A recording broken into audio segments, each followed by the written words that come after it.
Oh, no, you're not.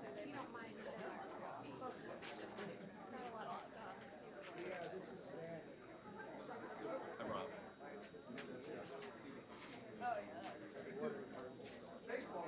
Yeah, right. Not quite. About 80 or 90 degrees away. I've never They, been in person. Well, I didn't think of it. Give me the benefit of the doubt. Feeling it.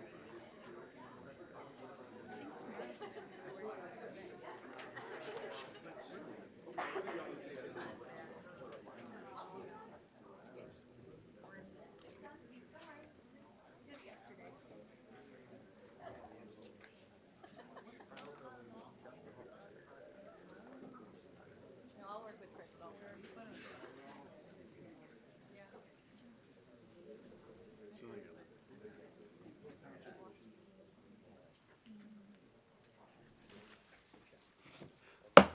It's 7 o'clock, so I'm calling the meeting of the Bloomington City Council to order.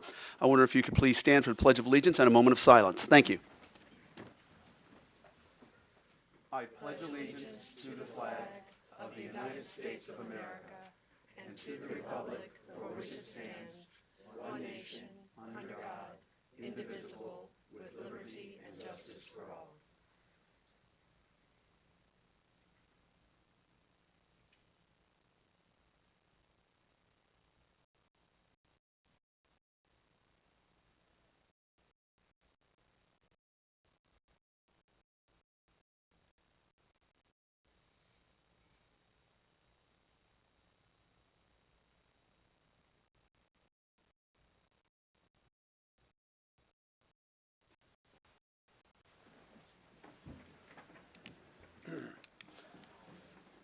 Madam Clerk, would you please call the roll? Alderman Stearns, Here. Alderman McDade, Alderman Schmidt, Here. Alderman Black, Alderman Fazzini, Here. Alderman Fruin, Here. Alderman Lauer, Here. Alderman Sage, Here. Alderman Milamwe, Here. Mayor Renner. Here. We have recognitions and appointments, and 5A is the SIAM staff for coordinating the Rock to the Rescue benefit concert that raised $400,000. And when I turn it over to you, Mr. City Manager. Thank you, Mayor and City Council. I'd like to, recently I had the opportunity to meet with the SIAM staff and to talk to them and to thank them personally for all that they did to raise over $400,000 for the victims of the recent tornadoes, especially in the city of Washington.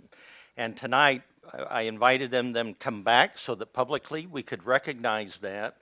Plus, I think they may have something to share with us. But let me see. Should I start with the president of SIAM, John Butler? And then I think he's going to bring up Tracy Andracki, who I think was the brainchild and behind this event. So, Mr. Butler. Good evening. As you know, back on Sunday, November 17th, excuse me? Test? You just have to get real close. Okay.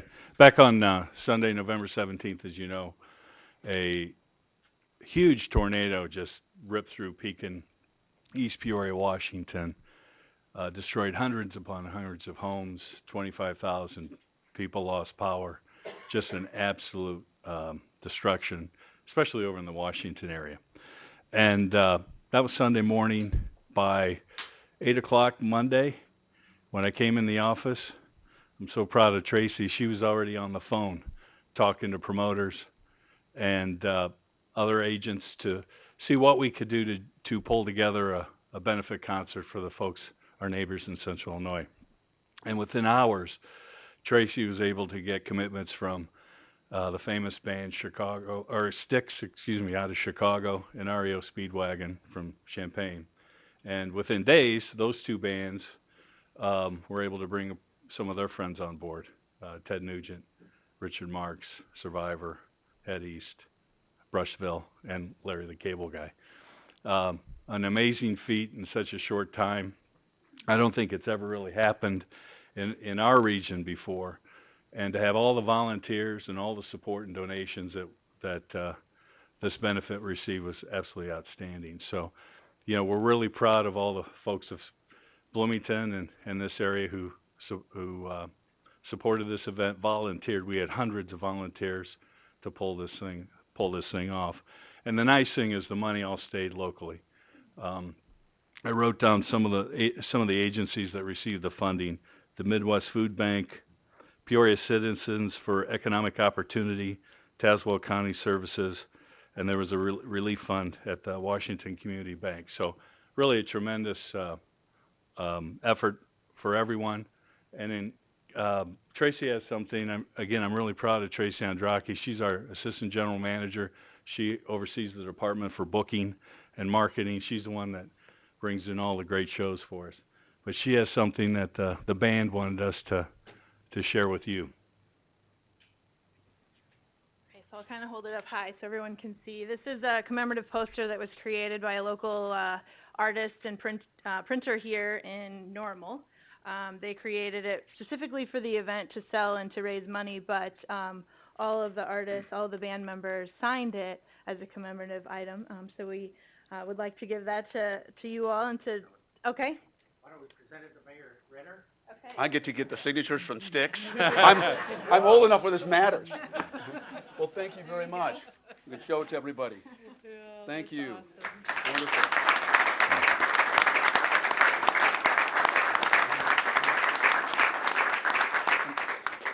We put this right behind me here. And one other quick announcement Tracy has regarding an upcoming another benefit concert this Wednesday night.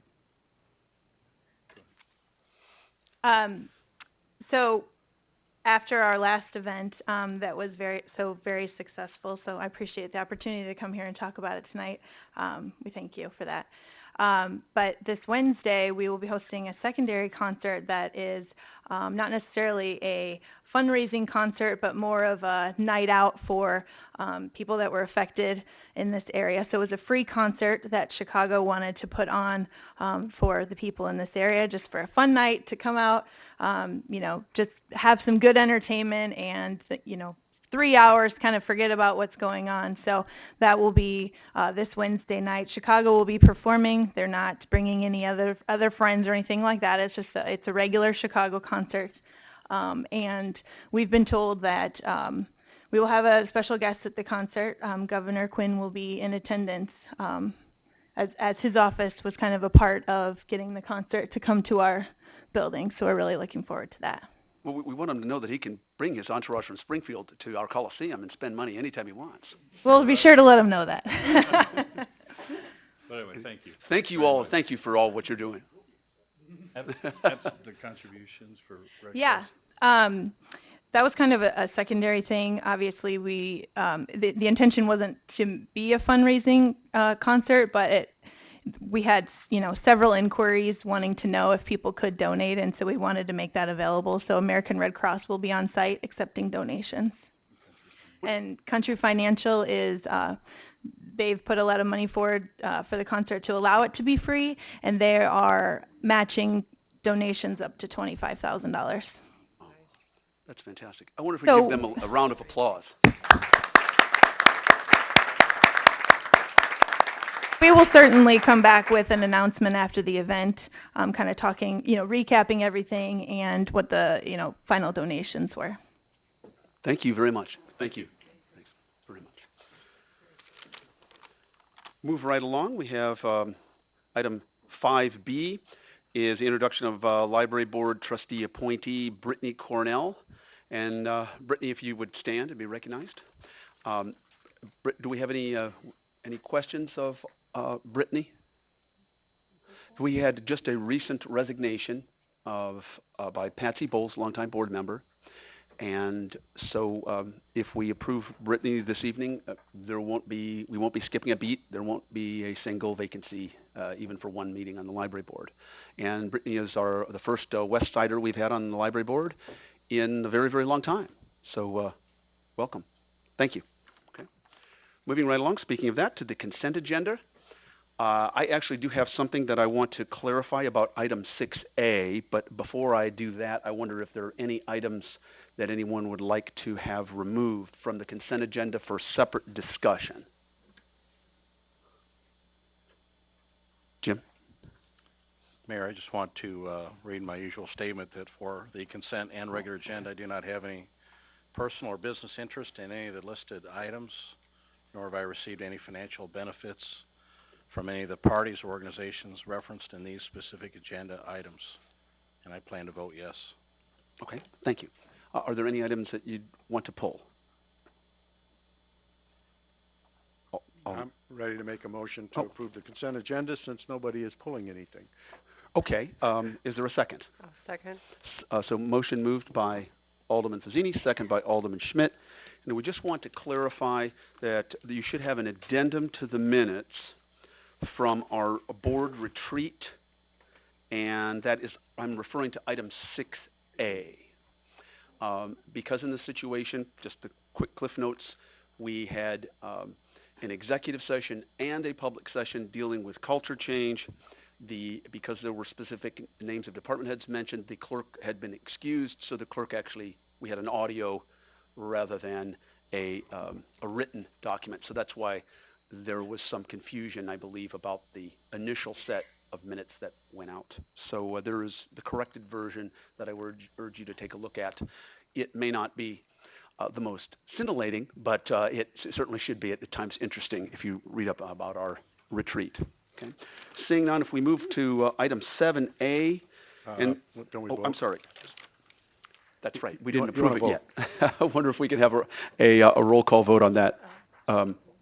Actually, we can do this electronically now. That's right.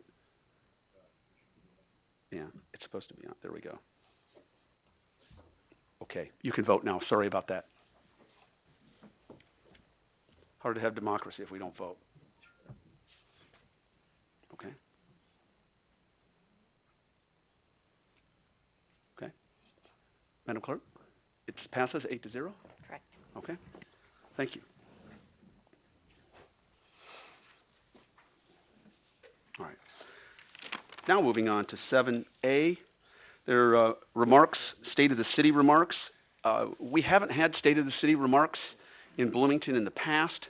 When I went to the U.S. Conference of Mayors last summer, although these are mayors that are people of all, cities of 50 to 75,000, like Bloomington Normal on up, and everybody did, it seemed to me that it was certainly an important thing to do. We know that executives do it at all levels, and the purpose would be is to say, what's the current state of the city of Bloomington? What we accomplished together over the last year? What are our challenges and goals for the year ahead? As, of course, we work together to make progress for the future. Well, to start out, of course, I'm the mayor, so I'm going to tell you Bloomington's totally awesome. All right. And it's not just totally awesome, but outsiders, not just the mayor, who might be a little biased, might say that. But we've also got external reviews in a sense of that. Nerdistwallet.com. I can honestly say until I was mayor, I never heard of it. But now it's one of my favorite websites because it says we are the second fastest growing city economy in the United States.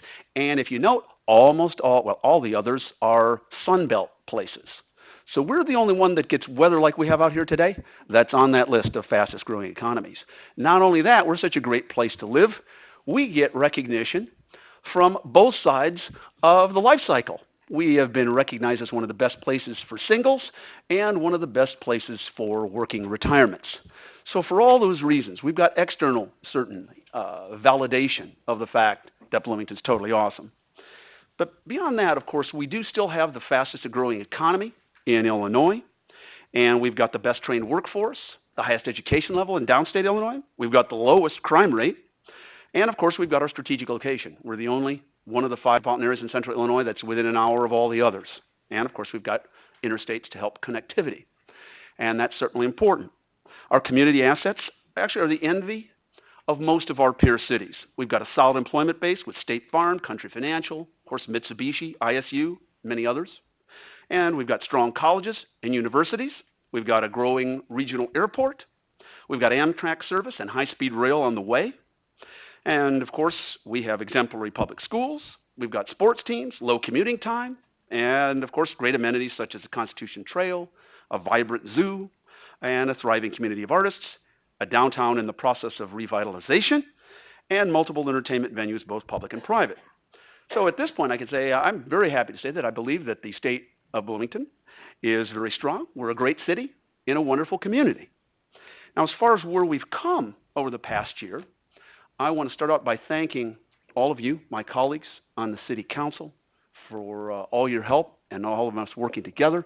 I'd like to thank City Manager David Hales, Deputy City Manager Barb Adkins, all the department heads, staff, for really moving us forward in this past year. 2013, I think it's pretty safe to say, has been a year of change, transition, and of progress, and of openness and transparency. And in terms of openness and transparency, just in 2013, we had 16 open houses, mayoral open houses. Again, people can come in. We just sit over there by the table. There have been as many as 3 dozen, usually a dozen, dozen and a half people that come by, and they can talk about anything that's on the agenda or anything that's on their mind or things that maybe we're not addressing. We've had 3 town hall meetings. We've had an Illinois Policy Institute score that's gone from around 50 to well over 80%, and that's why we're getting a Sunshine Award next month from them. We've declassified our executive session minutes, and then just generally, the standard operating procedures are such that we respond to constituents' concerns. I return certainly, or try to, once in a great while, an email will slip through, but I try to return all emails, phone calls, letters, whatever that I receive from people. In fact, actually, somebody called Bobby last week, who handles my scheduling, and said, I demand to talk to the mayor. And I said, you can tell me he doesn't have to demand. You just make an appointment to come in. Right? You don't have to demand to talk to the mayor.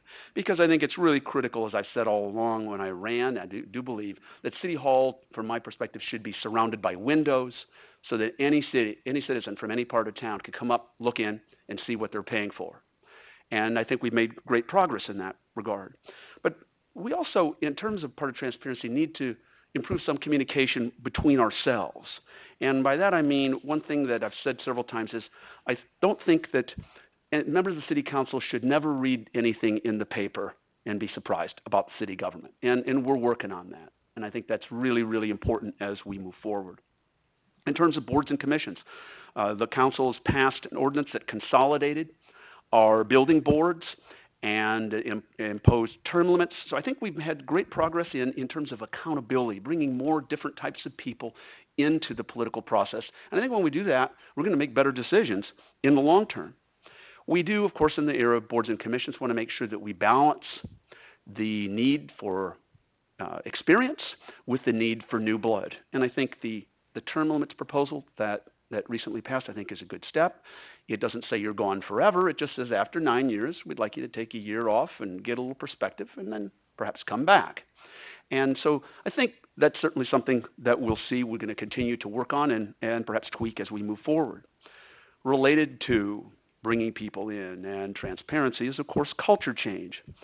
After a series of summer small group meetings between 2 council members, myself and David Hales, the city manager and I had several meetings, and then he put together a proposal to attempt to try to deal with some of our organizational issues, personnel issues in our leadership in City Hall, our department heads and supervisors, and that as we move forward, we want to stress efficiency and effectiveness in merit in hiring and promotion of department heads and supervisors in the future. And the city manager has presented that to us in public and executive session at the council retreat, and we are moving ahead with that.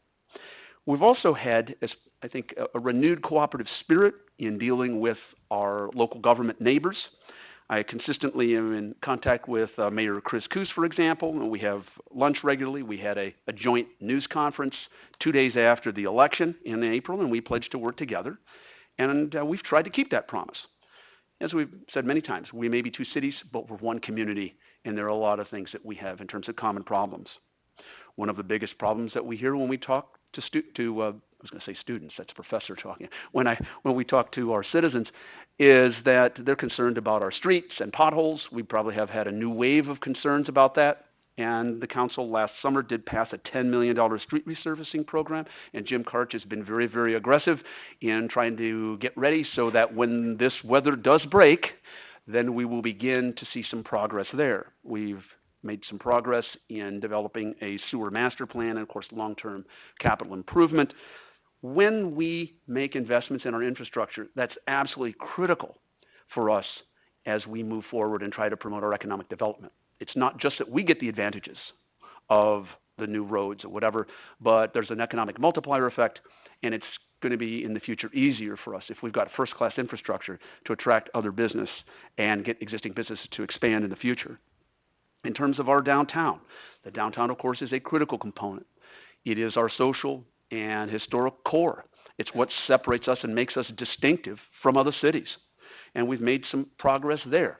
We passed a downtown plan that had been sitting for many years, and we have passed a pedestrian bike plan or moved toward establishing a pedestrian bike plan that will link downtown to the bike trail and Illinois Wesleyan's campus, help improve transportation throughout our community. When we look at other things in downtown, we made great progress in getting a Route 66 visitor center in the first floor of the History Museum that's on Route 66 as one of the possible anchors. We had a hotel feasibility study to hopefully move forward with getting a hotel that can be another anchor across from the Coliseum. We've worked with members of the library board to figure out how we might be able to develop the land and area immediately south of the library, possibly bring the bike trail to connect to the library and City Hall and downtown from another location. So these are many things that we're dealing with in downtown. As part of that, of course, we have in the Liquor Commission, and the City Council's approved, having much more stringent enforcement, strict enforcement of our liquor laws in downtown. That's something that the mayor can do something about more directly. We've also rewritten our liquor code to make it more clear and concise. The council has approved, at least tacitly, perhaps moving forward with power washing downtown to clean it up, to expand from 5 to 20 cameras in order for us to make some progress with preventing and detection of crime. We're certainly moving to make sure that our downtown is safe and clean and that it becomes an engine of economic growth in the future. As we move beyond just downtown, of course, we have had major improvements in economic development. We have an announcement, as we know, coming fairly soon of another company that's coming to town. But in this past year, the council has approved economic development incentives from the Economic Development Council for us to use as we move forward. We're not like the 1990s. We can't just sit back, of course, and assume that we're going to grow. As we move forward, we've got to be aggressive. In October, when we had two members of the Economic Development Council, Mayor Coos and I, went to Los Angeles to try to get businesses to relocate here or to at least be on their radar screen, everybody said some version of this. Two things. First, what have you got to offer millennials? That's what our companies want to know. And second, how quickly can you move if you're going to offer us economic incentives, or even if we have issues with permitting? Are you going to box check us, or et cetera? So we have to realize that we need to be proactive and aggressive in promoting economic development in the future, or other cities are going to do it, and we're not going to get that growth in the future. Now, in terms of another one of our, I think, great accomplishments, the council took a bold step in passing a very aggressive pension plan that we're not going to be kicking the can down to next generation to have to pay for the pensions of today. We do, of course, now have to move to the next step of, in the budget process, figuring out exactly how we're going to pay for that. Solid waste is another area that we made some great progress after many years. And in solid waste, we have had a $2.5 million gap in terms of the subsidies of the general fund for this enterprise fund, and we've made some significant progress in doing that. We're still going to be tweaking that. Something's on the agenda tonight, and continuing to make that a policy that we pursue in the future. Now, some of the accomplishments over the last year have been because we've avoided crises. And one of these is the incident that many of you know about that occurred at Denny's restaurant over the summer. And this incident was going viral on Facebook, and there were some planned protests against our cities of varying forms. But fortunately, we acted quickly, decisively. We were able to stop this situation. And though he's not here, I would like to thank former police chief, interim police chief R.T. Finney, for helping to make that happen. Now, there are some things that we've tried over the last year that didn't work. One of them is our city council committees. Their operation may have had promise. They, though, seemed to be confusing to us, and they didn't seem to help on our process. So we've disbanded them, and we're moving on. Now, again, while we've generally made good progress, there are a lot of challenges, of course, that we have in the upcoming year. And I think one of them is continuing down the path of transparency. Transparency should be part of our culture and standard operating procedure as we move forward. More specifically, I'd like to schedule more town hall meetings in this upcoming year than last year with my colleagues who are aldermen and women so that we can go in people's community centers or maybe even in their living rooms and talk about city issues in an environment that they're most comfortable with. So I'd like us to move in that direction. I'd also like us to make sure that we have a transparency ordinance that basically means that people can speak at every one of our public meetings. I think that that's a reasonable possibility. Also move toward scanning more documents, putting them out on the web so you don't have to fill out Freedom of Information Act requests as often, and perhaps move toward televising or live streaming all of our board and commission meetings. Another challenge, though, I think we face in the upcoming year is in terms of employee morale. It's really critical that all of our employees who dedicate their lives to our city and come to work every day feel good about their city, feel good about their work. I think they have a right to fair treatment, respect, and I think they have a right, if they have regular evaluations, to be evaluated regularly, including our city manager, and we've made progress on that, and we will continue to do that. And also to have their grievances heard and responded to in a timely manner. As we move in terms of economic development, as I mentioned, we may very well need to move decisively if we have opportunities to do so, and if we can attract companies. We know that in the global economy, we have some really strong assets, and we need to leverage those assets, and government should not get in the way of leveraging those assets. Government should be trying to fast track those assets, and that's what I hope we can do. We've got lots of work cut out for us in our older neighborhoods. We need to work with community organizations, associations, and community leaders toward a wide range of problems, including a lax code enforcement from the past and problems with crime and at-risk youth. I think as we move forward, we also need to be thinking about, of course, the costs of sprawl. New development is or can be great, but we've also seen I'm just using it as an example, the Grove subdivision cost us $14 million to shove water uphill. And this year alone, the council, we had this situation. We had no choice because of the decisions of the past. We had to allocate $1 million out of our budget, totally unplanned, of course, because there were 35 more houses being built in the Grove. We weren't just the bank. We kind of approached being sugar daddy for some of these, and we can't do that in the future. I hope that as we move forward, that we realize that we have to have restrained or smart growth. Where are we going to go in the future? We, of course, have budgetary trade-offs. I mentioned some of the problems that we have with figuring out how to pay for our pensions and sewers and other things, and these are certainly looming.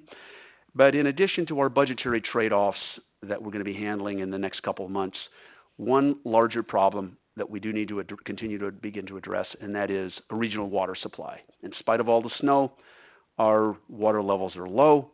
We should not be dependent on drought-like conditions to produce a crisis before we act. So we do need to have a mechanism, a plan to tap into the Muhammad Aquifer for the long term. Now, I will say there's one agenda item that, even though I've been asked about this more than anything else in the last 2 weeks, that I'm not going to suggest that the council put on its agenda in the future, and that is, can you and the city council do something about the weather? All right. That's one thing we're not going to be able to tackle. But we have made great progress, and I'm really proud of the progress that we've made in the last year. And I really look forward to working with all of you in the upcoming year, the challenges that we face. There is much to be done, but I'm confident that we're going to roll up our sleeves and get it done. I want to thank everyone for all you do for our great city, because our primary asset is you, all of the people who make Bloomington a great place to live, work, and play. So again, I look forward to working with each and every one of you as we move forward to make progress for our common future. Thank you very much.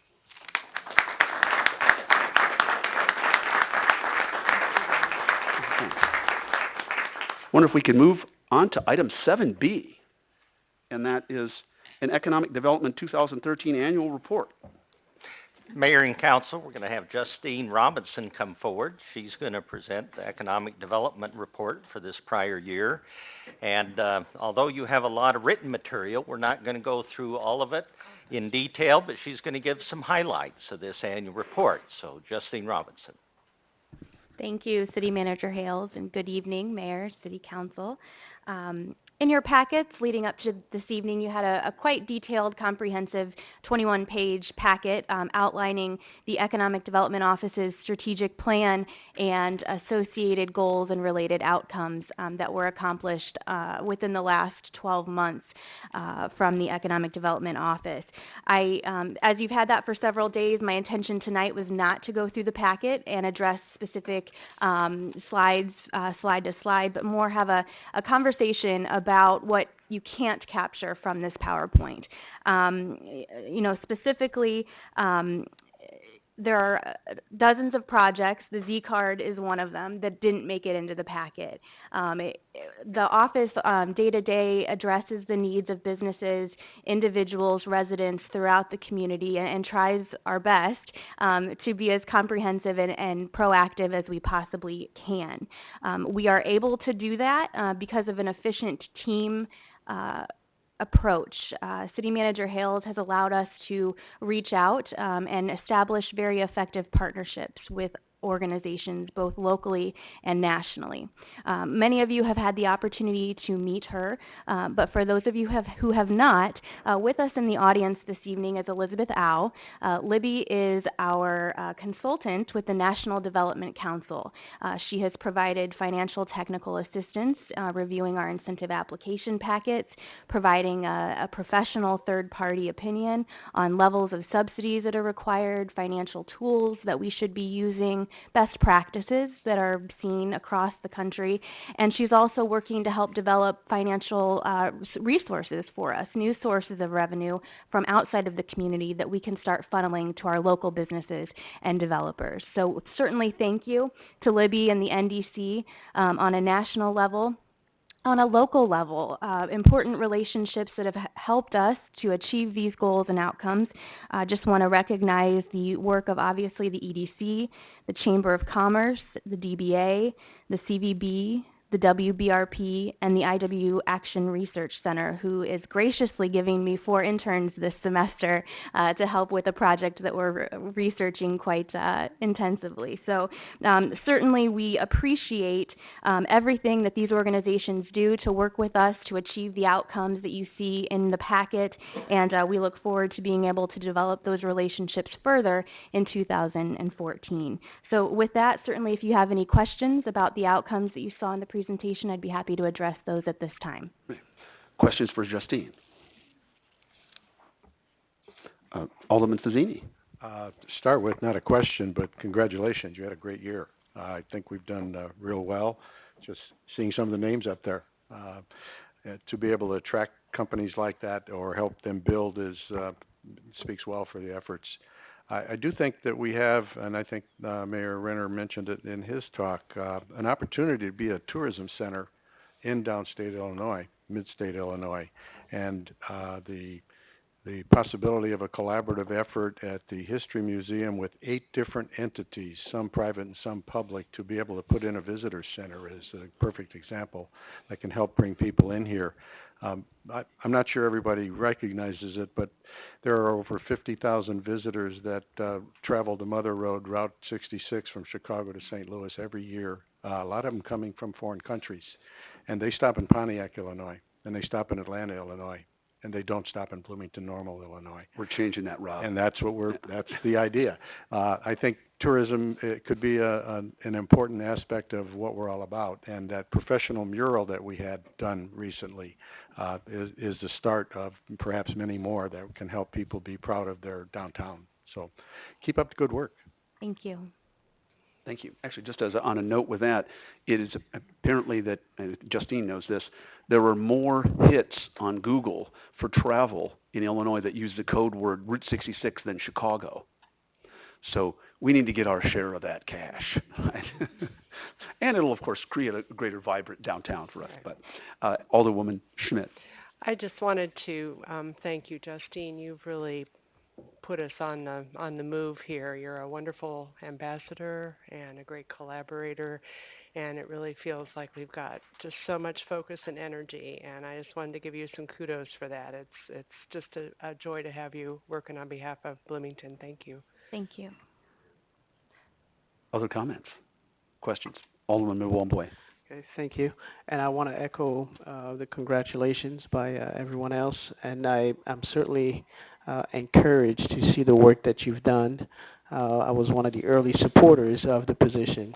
And having seen the results and how much it's borne fruit, I guess my question would be to you and city manager, is there anything else that we can do as a council to further your mission and your strategic plan goals? Not to put you on the spot, but. Let me just say that that is a discussion that we have very frequently. Again, it's a one-woman show here on our economic development. You might recall too, there was resistance when we decided to form an economic development office. But I think what we found is there is a very specific role and mission for the regional EDC. But what we were finding is that there wasn't the attention and the expertise to deal with retail economic development. Hence, we created the position. Justine was hired. We've got a strategic plan which is focused on retail economic development, but also to be a very supportive role for the EDC. On the other hand, it's not unusual to see city offices like this more than just one person. And we are going to be having further discussions with the new EDC director very shortly that's hired, because I think there is much to be gained by continuing to help our local businesses expand. And what we're finding, we're not spending the kind of time, attention, effort, face-to-face, et cetera. Justine does her best, but at any one time, there's literally dozens of different projects, contacts being made, but she has really networked and created some very valuable connections. And it's like when we attend the International ICSC Recon Conference. We literally are following up on a lot of the contacts made, talking to landowners, developers, trying to find out what they'd like to do, what's their future plans, and start to put together ideas of how we can assist them.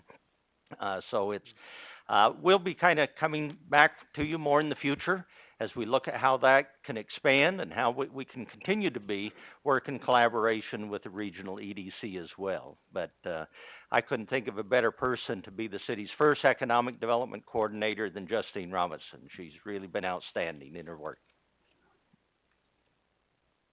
Any other comment? Any more accolades for Justine? Yeah, I just Alderman just Lau. like to mention, we've talked a lot about downtown, and we talked about a lot of the efforts that we've put in there, but kind of stepping back and looking at the community at large, can you highlight a few of the other areas such as Hy-Vee? I know you've had some ongoing discussions with our airport, and that's close to my heart as a resident aviator here. Maybe you could just touch on a few of those things as well. Certainly, yeah. Our efforts, while we do have targeted areas that were adopted by the City Council when we formed our strategic plan and target area map, which include the downtown, there are other areas that we've been working on since the inception of the ED office, and that would include the various shopping centers throughout the community. You touched on our relationship with Hy-Vee, and which I'm happy to say that we are very close to being able to break ground. So it's a tremendous project that will shape Lakewood Plaza. We've heard from various retailers that I helped bring in, such as Sport Clips in that center as well, that they would not have come in had it not been for the relationship and the potential of the Hy-Vee attraction to that center. So that's a specific project you can point to. Prior to that, the Ashley Furniture Retail Center in Colonial Plaza. You see here Golden Corral and Slumberland Furniture, which we are both working with currently for other areas outside of the downtown community. So those are just a few that I would touch on. But certainly our efforts go and do stretch far beyond the boundaries of downtown. Thank you very much, and great job. Thank you. Oh, wow, okay, we've got questions. We're going to start with Alderman Fruin, and we'll just go from my left to right. So, Mayor, this is one of those reactive comments, but it's a positive one. And Justine, my appreciation for what you and everybody else is doing as well. Tie a couple things together here, because I think the mayor said something about let's make sure we're informed before we find out through people on the street or in the newspaper. And I think that's an extremely tough challenge and balance for you, because in the development of outside interests, there has to be some protection of that, and we can't discuss some things from day one, but so I just hope that we all work together, both directions, on keeping each other informed when we can and respecting the situation that sometimes we can't talk about it publicly. But I just see that as a challenge we've had and a challenge we'll continue to have. You know, there's a lot of street conversation about anything, whether it's operational or the future. So um, good luck with that. We'll try to help in any way we can. I appreciate the reflection, and the Hy-Vee situation is a great example. I was out of town at the time, and my contact was telling me, no, we're not ready to release that information. And I think a good digging reporter at the Panagraph was able to find another contact at Hy-Vee who was willing to talk about it. So that's a case in point to where, depending on who you talk to, they're ready or they're not ready to release, and we'll certainly work to manage those situations and, of course, make sure that we're releasing the information as accurately and timely in the correct channels as possible. So thank you. Great. Thank you. Alderman Fazzini. I think attracting new businesses has always been what we've been trying to do, and with the new person over at the EDC, keeping our own businesses is going to be a focus now, and that's good because we always get the question, if you're going to help the people come in, what are you going to do for me? And I think it'd be good, Justine, if you could just explain the concept of leakage so that people could understand that we are helping the ones who are here and we're not bringing in new businesses to take away business from those who are here.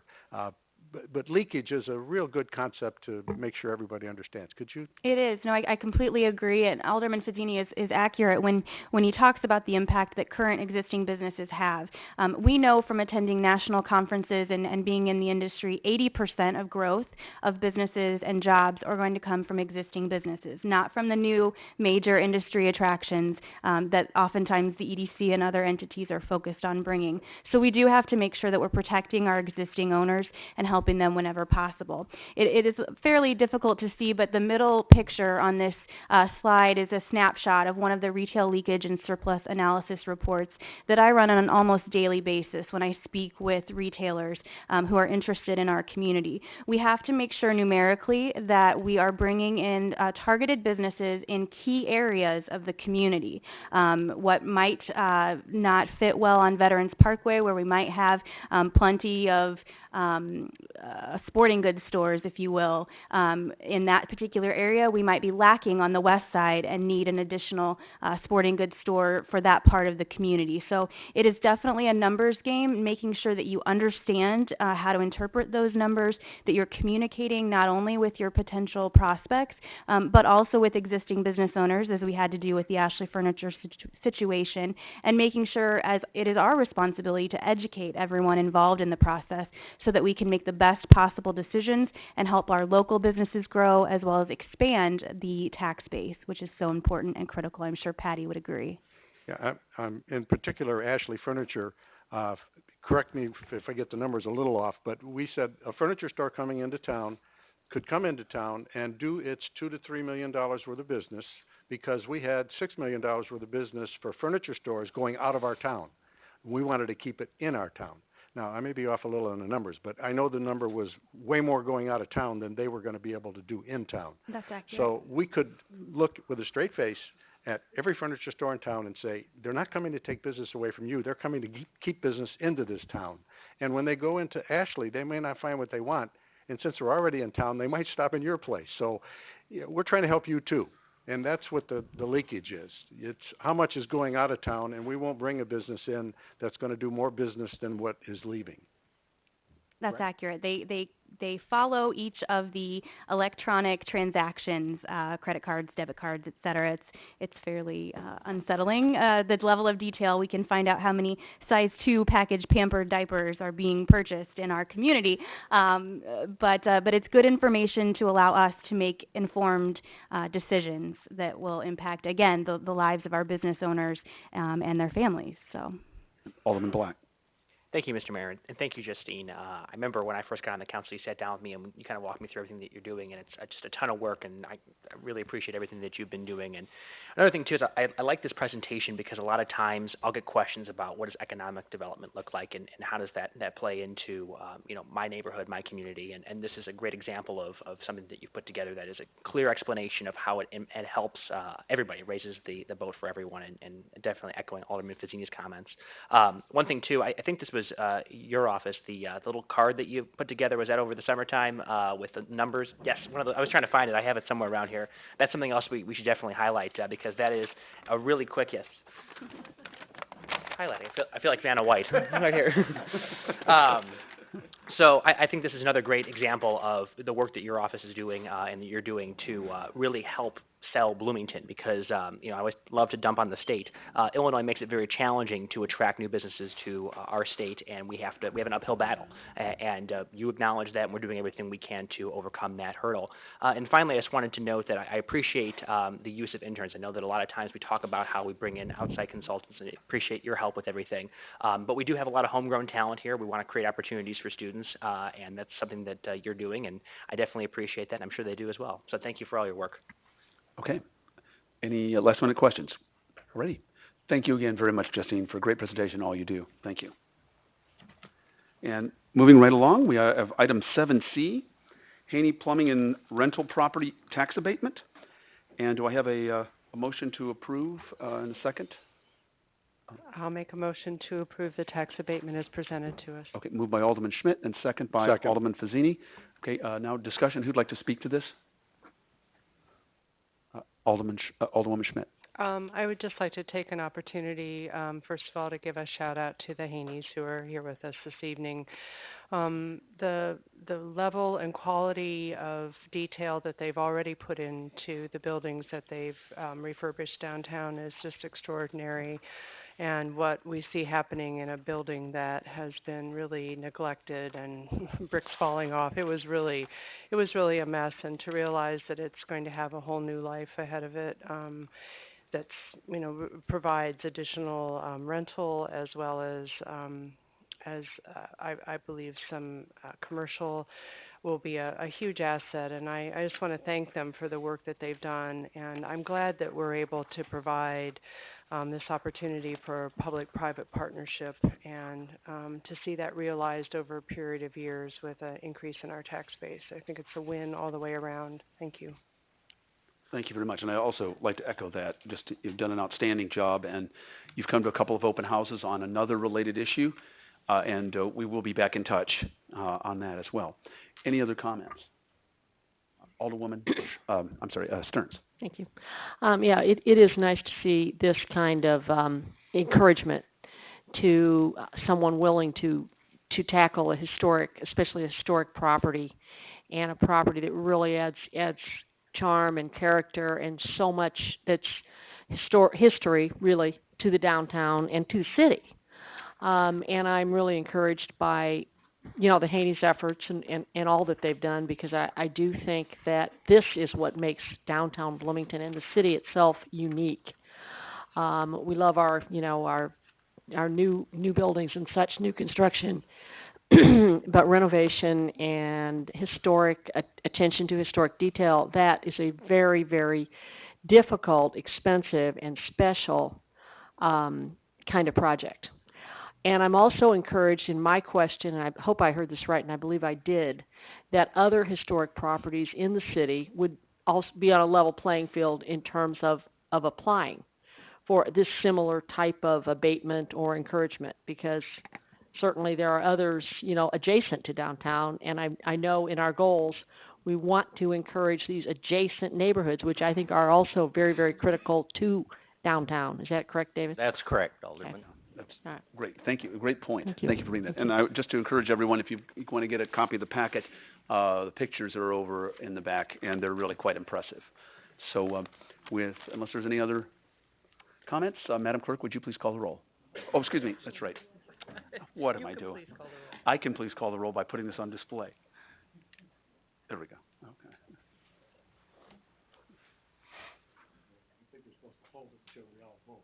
Yeah, sorry about that. Okay. Everybody voted? Okay. It's 8-0, so no one to read, Madam Clerk. All righty. Moving right along, we have item 7D is a comprehensive plan, and in discussion with the city manager, I have decided to pull this, and city manager will talk a little bit more about this at a later point. We will be going through our through McLean County Regional Planning Commission for our comprehensive plan. And so we can move right along to item 7E. And this is the text amendment to Chapter 21 on refuse, and this was pursuant to some concerns about how people with apartments who are landlords in apartment buildings might deal with the new refuse collection. And I was about to ask Jim Karch, would you kind of come forward because there might be questions for you. Thank you. Wow, is that service or what? Can I go ahead and start, see if we have a motion to approve, or is there a motion on this? Could be a motion to table or to delay. Okay. Need a little discussion. Sure, okay. Since there is no motion on the floor, let's talk about the possibility of having a motion on the floor. Who would like to speak to this? Alderwoman Schmidt. Thank you. Well, I guess I'll start. Just a little bit of background on this. I think, particularly Judy and I had heard concerns registered by landlords about the number of cards, the selection of the cards, how the cards went out to tenants. And we had a really productive brainstorming session with Mayor Renner and David Hales. I think what took me by surprise with this is that, first of all, some of the ideas that we talked about I don't see in this proposal. But secondly, I'm concerned that maybe it hasn't been vetted with other landlords. I mean, I'm a very small potatoes landlord. Judy has more property than I do, and then there's many other people. I've reached out to a handful of them. They have questions. They're not certain about it. I think in general I'm supportive of what we're doing here, but it makes me uncomfortable that we had a conversation and then not further public conversation. And we didn't talk at all about the downtown issue, and I would say specifically that if we pass, if we make a motion, I would be more in favor of a motion that excludes the downtown portion of it, with an opportunity for Jim and perhaps others to talk with the downtown property owners. That one I just feel like I'm not sure what's in there. I know that we've got downtown folks working on this, and I just think we need an opportunity to unpack that in a more public way. Okay. So is it fair to say that you think this is maybe not ready for prime time and we need a little bit more time to talk with some stakeholders about this? Okay. Alderman Black. Yeah, I can get on board with that, and I guess my suggestion is, I'd like to maybe get some feedback from you guys, would be to maybe do this at a committee of the whole, send it back there and encourage landlords to come and give us that opportunity to get that feedback, because I think that's ideally what we designed for the committee of the whole, those types of discussions. So. Okay. Alderman Fazzini. Since we don't have a motion, I would make a motion that we table this and take whatever action people want, but let's not keep talking about something that isn't on the floor yet. So I'd make a motion that we table 6E. To a time certain or not certain? If people would like a time certain, I'm happy to add a time certain. And I would like to second that motion. Okay, let's make clear, I'm sorry. I don't have a time certain, but I'm willing to have an amendment that has a time certain. If anyone would like to put a date, that's fine. Well, I can go to our legal counsel. Do we have to have a time certain? We can just table. I'm just table. But Jim does, Right. but we're talking about this. This may not be able to be done in the next 2 weeks. We might need another month or so. So we don't have to specify. I know we don't, but if you'd like me to, I'm willing to specify I that we just wanted to make clear that you weren't specifying. I'm not. Okay, and the seconder is okay with that? Except that the carts are supposed to be delivered. So to me, there should be a time certain, because we have carts actually being delivered, and I think we need to move on this because of the delivery of the carts. Okay. City manager? City manager, you want to weigh in? Yes, and I'd like to have Jim Karch come forward, because if there's anyone who is hearing from the landlords more than any of you, it is Mr. Karch and his staff. And I think it might be informative for you to hear why a lot of that input is factored into these recommendations, as well as any kind of urgency timeline you wish to share to help the council as they, react to these two ordinances. Thank you, City Manager Hales. If I could, let me start off by saying, let's be honest, this is a tough process. This is a process we've been going through since even, we started this evaluation in September of 2012 with that first official analysis, solid waste analysis report. We really hit the apartments in January of 2013. But it has been a tough process. It always will be when you convert into a major change like this. What I do want to start off by saying, though, is that our citizens will start seeing carts next Tuesday, barring this major snow event that some people are talking about, 7 to 10 inches, which is possible. So that would be delayed a little bit. But past that, if they're coming out next Tuesday, our staff, just from a perspective of the difficulty of trying to balance some uncertainties and answer questions for folk, it's been very difficult. I give full credit to our front office staff that have been probably yelled at as many times as maybe you feel yelled at times. But a couple of things I'll highlight first if I could. I had left on each of your, in front of each of your chairs, there's an informational pamphlet. This will be on waterproof, more water resistant, I guess, paper that will be inserted into each different cart that will be going to residents starting next Tuesday. And there's some out there for the public as well at the main table. That being said, what we're hearing, the city manager pointed out, just to address to you some of the concerns, we're hearing from quite a few. We have a folder we keep with those anomalies, those outstanding questions that we may not have clarity of direction on.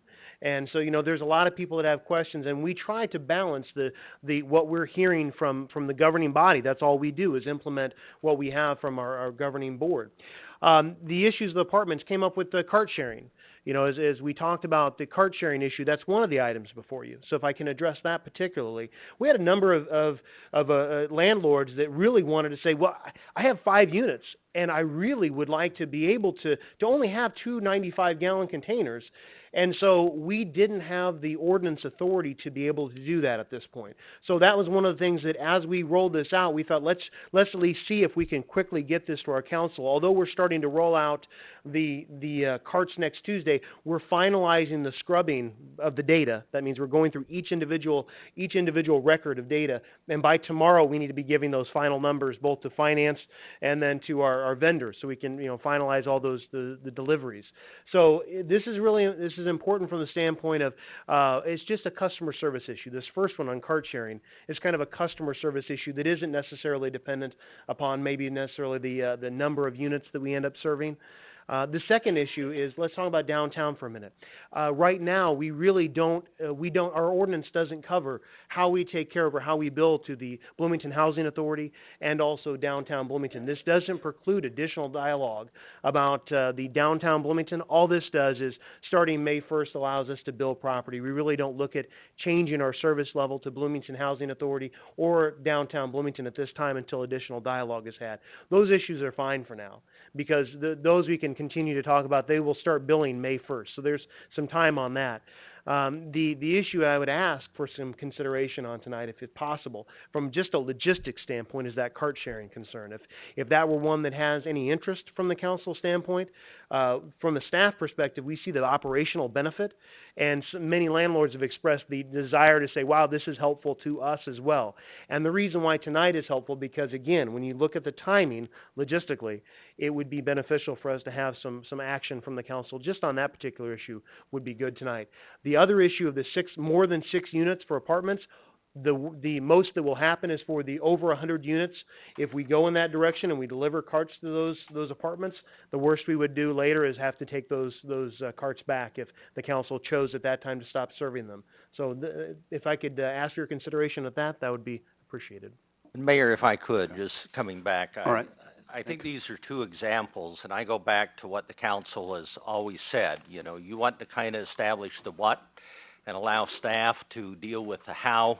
And even with the things we're talking about today, there is so much from an operational standpoint that Jim and his crews have to deal with because we've got a lot of unique situations.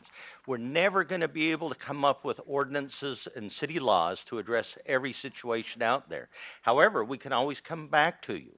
If further refinements, changes are needed, if it's just not working out, we can do that. But I would just, furthermore, I just want to, as far as input, please, let's remember there has been a lot of outreach to landlords in open, in meetings, focus groups, a lot of that input we've been hearing. In fact, these are products not only of what we've heard from two of our aldermen, but also many others too. So I just share that with you, and just feel that there is a lot to be gained even by passage of these two ordinances tonight. But certainly we'll come back to you as we continue to implement this and bring back further recommendations as we continue to interact, especially with landlords and the downtown area as well. Thank you. Okay, go to Alderman Fazzini. Alderman Schmidt was first. I'm sorry. I guess I just want to react to that, David. I do agree that there's been an awful lot of input, but this is a proposal that's come very quickly, and nobody really knows about it. And so I get questions that I can't answer. Happy to pass them on to Jim, but it feels like there's a disconnect between um, uh, how we're dealing with the details of this and sort of what our policy framework is for that. And we're being asked to establish a policy here that's being, we're basically asking people to pay for something that I at least can't always explain to them, and that makes me feel really uncomfortable. And that's why I was more interested in having a little bit of time so that we're all on the same page. Jim? Actually, what we're trying to accomplish here is kind of being reactive to some questions and concerns that we're seeing. What we can do is we can move forward just as the council has given us direction on. We can give one cart per unit as to the apartments, as that's the clarity of direction that we've received from the council at this point. That's staff's understanding by code. What you're seeing before you tonight was a desire to try to find some flexibility for some of our apartment owners. That's all it is. This is just that desire to try to help one of the questions that we were receiving. And again, that we can just continue on the way we have been. If there's no action, we will put in the order as best we can. It's one of those things where customer service is valued really highly. We do the best we can to be reactive to our citizens' needs, and this is one of those times when we saw something and we thought, well, let's try to be reactive if we can to try to help a win-win. We really see this as potentially a win-win. It's important to say this is voluntary. I think this wasn't said before, and I think that's important. This is a voluntary card sharing program. This isn't something that will be required to each apartment owner. This is something where if you want to participate, if you have a space issue, this is a potential benefit to you. So, and it doesn't say that after tomorrow it will go be to a done dumpster either. if you want. Right, exactly. Right. Correct. Okay, Alderman Fazzini and then Alderwoman. I think I'll just stick with the motion to table this without a date. Okay. And I will stick with my second to table it, because can I comment on that as well? Okay. So we got a motion and a second. I understand about the cart sharing totally, and I think that is certainly moving in the right direction. And yet, my calls from landlords, my friends, my neighbors, people around me, they're very confused. They are very disappointed, frankly, that the city wasn't just a little bit more careful in how this whole thing evolved, particularly the notices to tenants, through everyone and such. So I really do second that we table it. I would prefer that we move on it, that we don't just table it, for too long, because I think we really need to. I think that's part of what we're saying. Okay. Jim is saying, and the city But manager is that there are costs to it too. But, right. Okay. And I would stick with my okay. second. All right. Alderman. All right. Alderman Fruin. Sure. I guess I'll continue with my theme of the more we differentiate, the more we divide. And I think I'd like to keep this as simple as possible. So I guess I've come off the situation that one size fits everybody. I'm not sure we can have one policy for the entire community. But once we start making administrative decisions, we also defeat our strategic planning of, keeping our cost and automation and all those things we've talked about on the strategic level. Um, and I understand downtown and I understand the central part of the community, but we've got some very large apartment buildings throughout the community. So whatever we decide to do, and I want to support that, I want to be a supportive vote. I want to help the public works people make this simple, but we better have it well thought out and it better be defined. And if we're going to make geographic differences or size of buildings, size of units, we better make that clear because all of a sudden somebody's going to ask, well, can my neighbor and myself share a cart too? And I mean, everybody's going to go all kinds of directions with this thing. And I think we're getting away from our strategic planning of keeping it simple, cost effective, enterprise pays for itself, and I just think we're going a different direction. But we got to keep this simple. We can't be continuing to talk about this for months and months and months. So Okay. Well, also, and I think we can probably all agree on that. But I think what we were also hearing is, even from the alderman and obviously the administration, is we need to move quickly on this. So even though it's not to a time certain, I think maybe we'll probably begin communicating even tomorrow, so we can get this done as quickly as possible. So we need to give some direction to Jim as the carts are quote unquote rolled out. Okay. At this point, if City Manager, did you want anything? I was just wondering if, again, we're tabling it, but does the majority of the council, and I stress majority, do you have any kind of direction, guidance, what our next steps should be? And I would say the committee of the whole for the middle of February, we could set that up for maybe a public hearing or something. But we do also have other items we'll be having on that night as well. So that's the one thing I've heard about. We could have a public hearing during the committee of the whole to take public comment. I'm not sure I've heard anything else as to Okay, the majority view of where we should go If with that's this. mid-February, then by the time we would bring that committee of the whole, what's the date on that? Do you know offhand roughly? I think is it 15th or, I don't know. It's the third Monday of February. So the last time, the soonest we could get this back to the council for an actual action would be a month from now. Unless we had a couple of open conversations next week or something. Probably About the property owners. Right. Okay. Choosing to do something tomorrow, so we're not going to have an answer for that. We're not, right. February 17th is the committee of the Okay. whole. So I guess other than that, we'll see if we have other 3 weeks ideas. Alderman Sage, and then Lauer, and then Stearns. Well, just a question in response to David's question. So, and again, respecting what Karen and Judy have done relative to this, is the concern, is the process here that staff did a good job listening and getting input back, and then develop the ordinance, but perhaps there wasn't sufficient time to get that ordinance and all the implications of that. I think, as Judy suggested, people may not understand everything that it means. So is part of what we're trying to do in the next step is to get the specific ordinance vetted, as opposed to just kind of taking this large ball of input that we've gotten back from the people. That's where I'm coming. Okay, and if that's the case, then perhaps maybe that's some guidance in terms of the next step here. That it looked like there was good front-end work. Mm-hmm. The ordinance came out of that, and then maybe perhaps the ordinance itself didn't have that same kind of diligence. I'm just asking. I don't know that for sure. Alderwoman Schmitz, I think that was a question to you.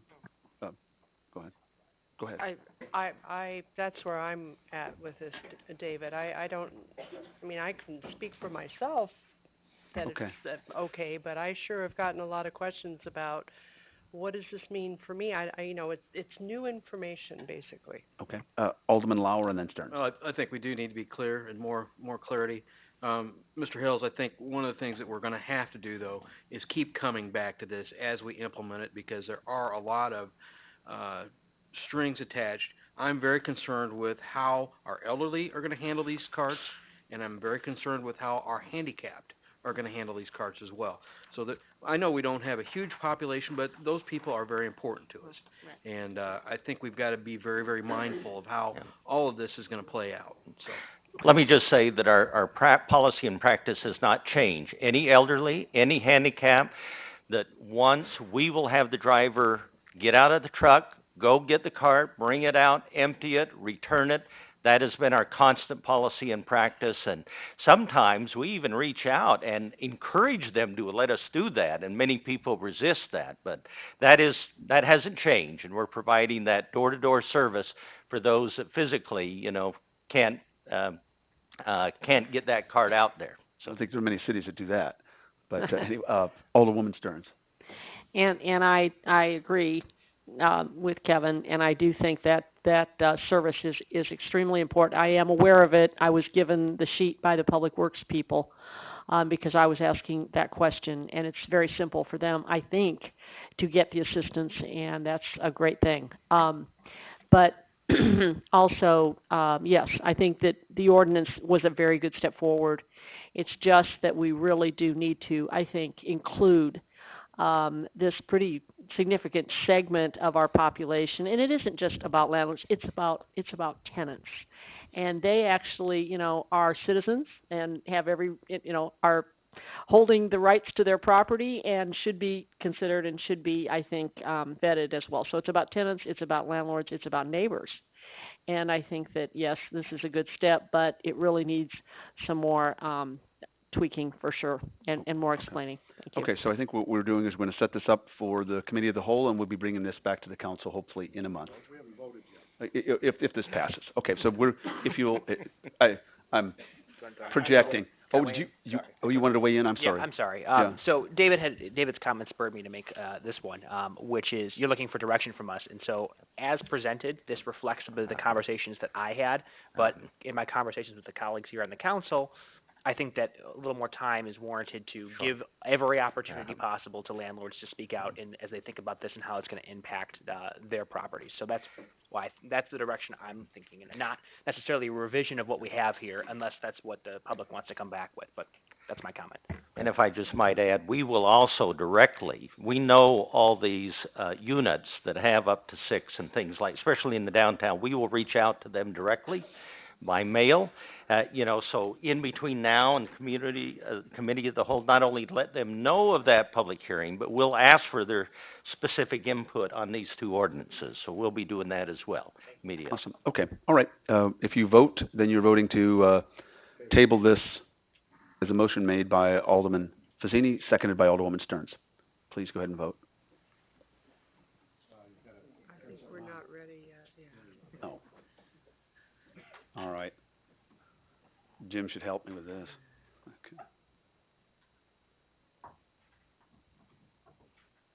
Okay. Motion carries 8-0, none to announce. All right. Moving right along, city manager's discussion. Mr. Hales? Thank you, Mayor. I did want to just speak on this comprehensive plan. In lieu of kind of the input you provided to the mayor, and as we tried to get a better feel for how many of you feel about this comprehensive plan, it's my recommendation that we, as the mayor indicated, to utilize the McLean County Regional Planning Commission to take the lead exclusively on our comprehensive plan update and to move forward as soon as possible.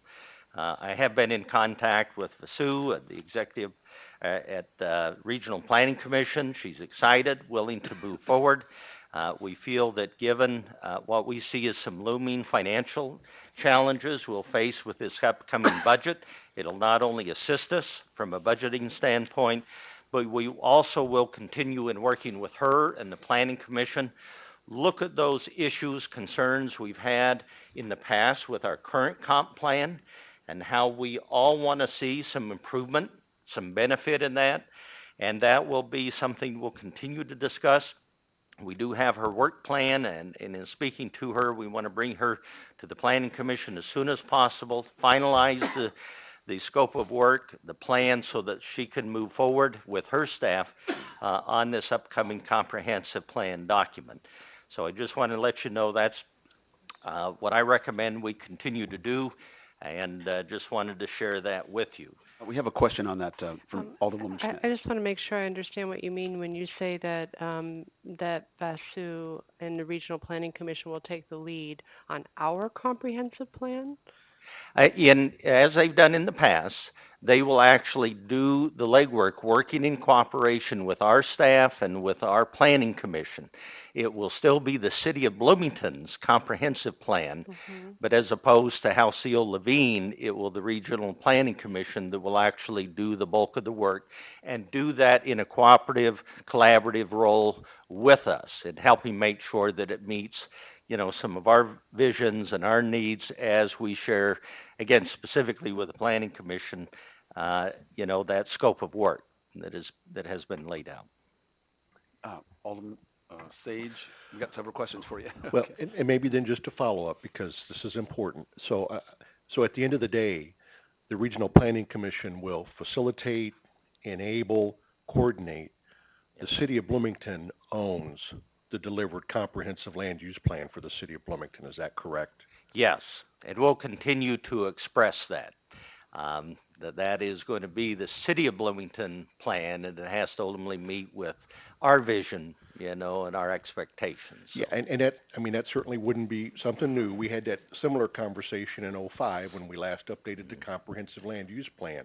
And it was made pretty clear at that point that we own our plan. And so when I hear you say things like we want to make sure they incorporate some of our plans and stuff, I guess I'd want to make sure they incorporate all of our plans and such into it. I mean, because if it is ours, if we do own it, then we need to lead in directing it. Again, even though they facilitate, coordinate, enable, do those functions. I guess I just want to make sure that I was clear on that, so thanks.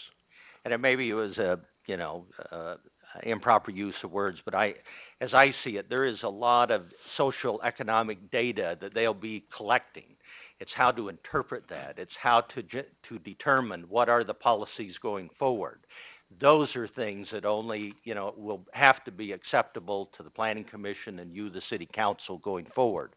And any of those other kind of future-looking goals and objectives, that will come back.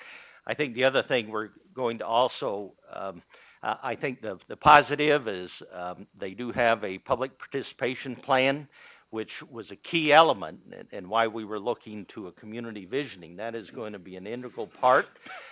While they don't have the track record, of actually utilizing that, I'm hopeful that we will see, a significant improvement from years past when there wasn't that priority as much placed on public participation. Okay, and then Alderman Lauer and Alderman Milawambwe. Well, this kind of brought to light, as you know, I coordinate my thoughts an awful lot of the time with former mayor and a number of other city officials from the past who reiterated that we've probably got a closet full of these plans stacked away. Along with that, we have a treasure trove of history, and there's reasons for why they did what they did, when they did it, how they did it, and that's all part of what we should be including in this plan. And so I hope that we'll reach out to those folks and try to collaborate with them as well, because there's an awful lot of professional experience that we could and we should tap into. That's really where Bloomington starts to grow, okay? That's really where the people that have been involved before can help us to coordinate and help us understand what our citizens really intend for Bloomington to become. Thank you. Alderman Milawambwe. Thank you. David, I attended the meeting on Tuesday. I think it was on Tuesday with the Planning Commission. Wednesday, Was it Wednesday? so. Oh, sorry, That doesn't on matter. Wednesday, yes, on Wednesday, sorry. And from my attending, what I gathered was that the scope of work was pretty significant. And it's going to take them about a year. It was going to take them about a year and a half or so. So I'm kind of curious whether or not the McLean County Regional Planning has the capacity to be able to handle this much work, because I know we're concerned about the cost, but if they don't have that capacity, they may very well have to seek support from someone else And I'm also concerned about the timeline because as, you know, with a lot of these plans, that's why I've always advocated aggressiveness in anything that we do, whether it's economic development or planning, because it's going to take quite a bit of time to implement. From the time that you get going and the time that people implement the ideas, I mean, you're really looking at about 4, 5, 6, 7, 8 years before you see results. So I tend to be a little bit impatient when it comes to that. So, so I'd like to hear what your thoughts are on Let that. me just share with you in the executive committee of the Regional Planning Commission today, Vasu stated that they have about 3,700 man-hours, or about 50% of their total staff capacity that will be earmarked for this work. That's very, quite significant. She also felt that she is looking at an 18-month process from beginning to end. And when I say end, bringing back the final document for final adoption. There will be multiple opportunities, in that 18 months for input of the Planning Commission, the City Council. We want both bodies to play a key role in this, so that's kind of the timeline. She also shared with me that it's looking like they have some additional IDOT funding coming down through the pike that could even further enhance their capacity, their capability. Granted, I don't know that they really have as much artistic talent, as we saw from House Seal Levine, but it may be with this additional financial resources that may be something we consider and talk to them about adding on. Can I add something? Yes, go ahead. I don't speak that much usually, so I'd like to add something. Thank you. uh, so I'm glad you brought up the artistic portion of it. One of the things that I really liked about what they were looking to do was the branding, which I feel like we are, right now, and I'm trying not to be too negative, and it's not negative, but I feel like we have more of a shotgun approach, to branding, if we have one at all. We have a number of significant accolades that just come to the city, but I feel like we're not doing very much with it. We do the work. We do great work, and that's why we get the accolades. But I don't think we tout our work as much as we should. So one of the things that I was excited about was the branding that they were going to do, um, and I don't know. I'm not sure if the Regional Planning Commission will do something similar, because I think that's very important. I don't believe that's in their scope of work. We'll have that discussion with her. I will say, though, on branding efforts, sometimes they are a standalone, but we will bring it up and see if that could be added. But I think we want to be cautious because, when you get into branding, especially for purposes of economic development, future vision, things of that nature, sometimes you want some real expertise to help make sure you do it and you do it right, to get the biggest bang for the buck for what you end up with. And I've seen too many examples where they failed, they just haven't been done well, they haven't provided, but that'll be something we'll certainly take up with them. Okay, all right. Thank you very much. And anything else, David? No. Okay. I really don't have anything. I've already said enough. But I do want to, I was remiss. I meant to thank, even though he's not here tonight, George Boyle in helping work through the rewriting of the liquor code. He was really, really, really very helpful and diligent and patient. So anyway, that's the only thing that I have to say. Aldermen and women comments? Alderman Fazzini? Yes, And Sage. on Sunday, the India Association in our town had its annual meeting and celebrating the adoption of its constitution, and three of us were there. Mboka was there, Chief. Brendan was there, and we each left with a trophy. Congratulations. But yeah. The important thing that I got out of it, though, there are 7,000 residents from India living with us in our community, and I didn't realize it was that large. In addition, one of the main goals that the new president talked about when he introduced his staff of volunteers, which numbered so many they couldn't fit on the stage. I think he had about 25, was how can we become more integrated into the community? They are making that a major goal for this year, and I think that's wonderful. In addition to that, we certainly enjoyed the food, the beauty of the costumes, and the interpretive dancing was fantastic. So it was a great evening, and I'm glad we were so well represented. And I'm a little competitive. There were three of us and nobody from our city from the north. Okay, now we're trying to promote intergovernmental cooperation. Further, yeah, actually, again, thank you all for attending, and also the Indian Association's been very active in helping to fill out board and commission applications and et cetera. Alderman Sage. And Mayor, I just wanted to take a second. I didn't really have a chance to say anything following your State of the City remarks.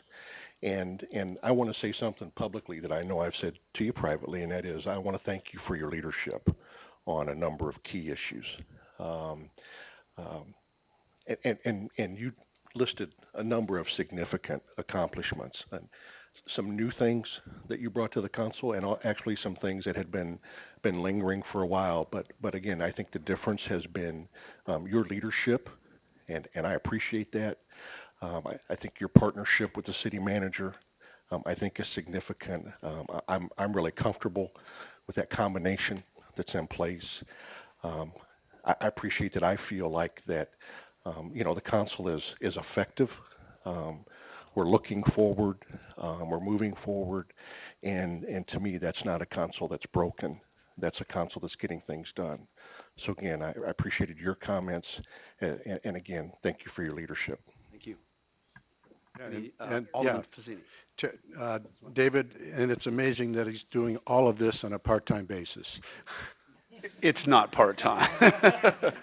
Okay, on that note, unless there's anybody else, thank you all again. Can I have a motion to adjourn? Moved by Alderman Black. Is there a second? Second. Second. And I'm told we should at least say, or we do need a roll call? Voice vote's fine. Okay, all in favor signify by saying aye. Aye. Opposed? Okay, thank you.